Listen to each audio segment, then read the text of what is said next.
Well, we made it. We made it to the end of the year. Somehow. It was tough, but we got here. Titans finished the season 6-11.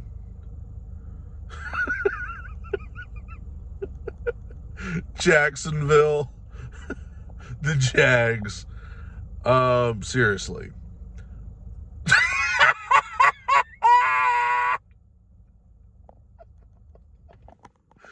Jacksonville, they had a lot to say last year. They had a lot to say after the Titans had that meltdown and lost the division. And, they're going to run this thing for years to come.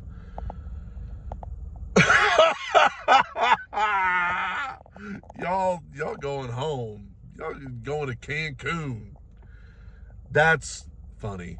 Titans beat the Jaguars 28-20. Derrick Henry's last game. I mean, the speech that he gave afterwards sure made it seem like this is it. And that makes me sad. Great game, by the way, by Derrick Henry. I mean, I think probably his longest run of the year there toward the end, like a 70-yarder. One of the best players I've ever seen put on a Titans uniform. Seriously, no matter how you feel about today, I know some fans are mad because they wanted the higher draft pick. Some people wanted to knock the Jags out. However you feel about that, Derrick Henry, I will cherish watching him as a Tennessee Titan forever. Wherever he goes next, however much longer his career goes. Maybe my favorite Titan. I mean, even more than Steve. Like, maybe my favorite Titan of all time.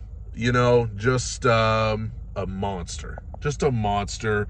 And he's carried this team for 5 years, maybe 6 years.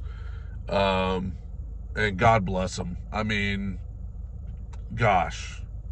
He's the man. He's the king. All hail the king, forever and always. As far as, listen, I've been on Twitter today, and I know there are fans who are upset because they wanted to move up in the draft. We're still at pick 7. Like, I understand you want to get as high up there as you possibly can, but we're still number 7, which is where we were when we came into the day.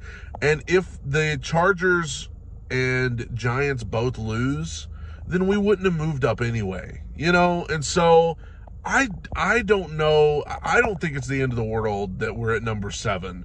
I still think there's a good possibility that one of those tackles that everybody's wanting could very well still be there at 7. And if they're not,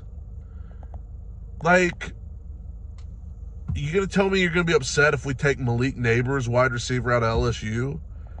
I wouldn't. You're going to tell me you'd be upset if we took Brock Bowers, tight end out of Georgia? I wouldn't. I understand the offensive line is the biggest issue as we go into this offseason, but they're not the only issue. There are a lot of different areas that have to be addressed here, and if we end up getting a great wide receiver with our first round pick, I'm not exactly going to chalk that up as an L. I would be very excited about Malik Neighbors or Brock Bowers or somebody like that. But I'll also be excited if we can land one of those tackles. And I still think it's very possible that at least one of them could still be there at 7, because the teams in front of us, they're gonna want quarterbacks. A lot of them. Washington, New England, Arizona, those are teams that I think could go quarterback. I think Chicago is going to take Marvin Harrison number 1. I think Marvin Harrison is out of reach if you're anybody other than Chicago, honestly. And so I'm not as worried about the draft stuff as other Titans fans are. I'm fine with picking at 7. We know there's a lot to fix. Now, as far as Vrabel and the coaching goes, I'm a little confused because I actually thought this was the best play calling wise game that we've had for the offense all year. Like, play actions on first down, run game was better, the blocking was better. In situations where we had 2nd and 2, instead of just running it up the middle again, we were trying to play action and take shots down the field. And it's just like, why haven't we been doing this? Like, why did we wait until the last week to, like, have some aggressive play calling? Like, why? It was just like the guys were flying around having fun. Everybody looked like they were glad to be there, players and coaches. Everybody was just like, I don't know if it's just having the ability to know that, like, this is it, so let's go all out. This is the last game of the season. I don't know if that plays a factor or what, but, like, I thought the play calling was good today. I thought the run blocking was better. The pass blocking was still a little sus, but I think the blocking was much better. Obviously we still have to fix at least like 3 of these positions on the offensive line. We ain't fooled by what we saw today. But like Tyjae Spears, I'm really excited about him. Obviously with Derrick Henry leaving, he's going to be running back 1, and I'm excited about that. He's a dynamic player. Had 2 touchdowns today. He's active in the pass game. I'm excited about Spears. Hopkins is going to be back.